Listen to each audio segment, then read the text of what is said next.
Our next guest was one of the lucky winners to take a spin of the wheel. Just remember, the category is place. You have 10 seconds to tell us what that is. Good luck. Box office? That's the place. You got it. You needed that and you did it. Boom.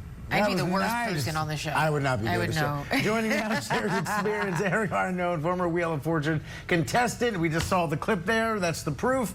Thanks for being with us. Good morning to you. I mean, the show is so iconic, been around so long, and there's such household names. But what's it like behind the scenes when you're actually a contestant? What do you remember most, and what surprised you most? Totally, and thanks for having me this morning. Yeah, I think what surprises you is just how quickly things go. The whole team does a really great job preparing you and just getting you, in the zone to play. It's a game that, for me personally, I've watched for the longest time, but they still prep you and say things like, all right, here comes, the prize puzzle, and, try to solve it so you can win a prize. So they do a really good job, because parts of it too, you sort of like black out during, but the contestant coordinators do a really good job to make sure that you're in the zone and, just making sure that you do a good job and win as much money as possible. I'm glad you said that, because I feel like I would be so nervous, so excited, no matter how many times I watch it. I would be like, okay, wait, what are the rules again? I have no idea what I'm talking about. But we know Pat Sajak as a host, and he's been in people's living rooms for decades. But what was he like as a person, as a human, behind the scenes?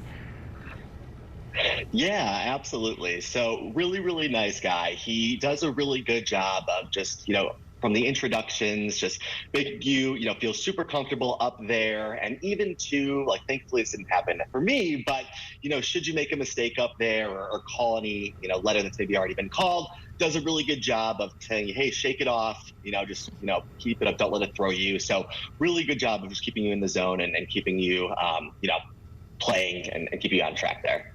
This is the question people who watch TV always have fun with. In real life, Pat and Vanna, tall or short? So, yeah, no, really good question. So I thought, I sit at like 5'11" or so, and I thought Pat would be a little bit shorter than me, but right around the same height, right around the 5'11" mark. Wow, I thought it was short, see? That's a good question. I did too. Because I would have thought the exact same thing. I was surprised. Wow. Okay, so Ryan Seacrest, will be taking over as host in the fall. How will the show change for you with Pat Sajak gone and Ryan hosting? Were you excited to hear that he was going to be the next host?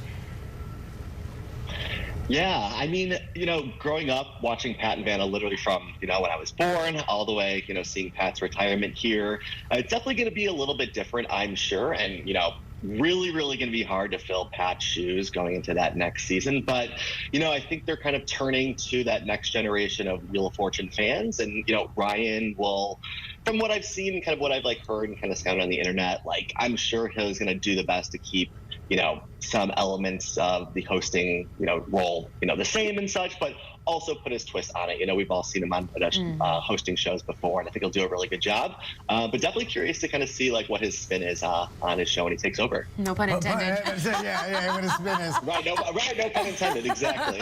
And before we let you go, how did you do on the show? How much money did you win, and then how much came out in taxes? So taxes will be like a 2024 kind of item we'll tackle, just because things came earlier this year. But yeah, I ended up winning about $8,900 in cash, got a trip to DC, and then as you saw in that clip, somehow solved the bonus round, made it there, and won a 2024 Mini Cooper. So wow, it's been fun to drive here. Yeah. How do you train for something like this, real quick, in 10 seconds? Yeah, honestly, it's just watching the show as much as possible, kind of picking up how puzzles are configured, and then as you're watching, you kind of get how they're put together, and you kind of pick up on it. Yeah. Love it. All right, Erik, thank you so much for joining us. We appreciate it. Thank you for having me.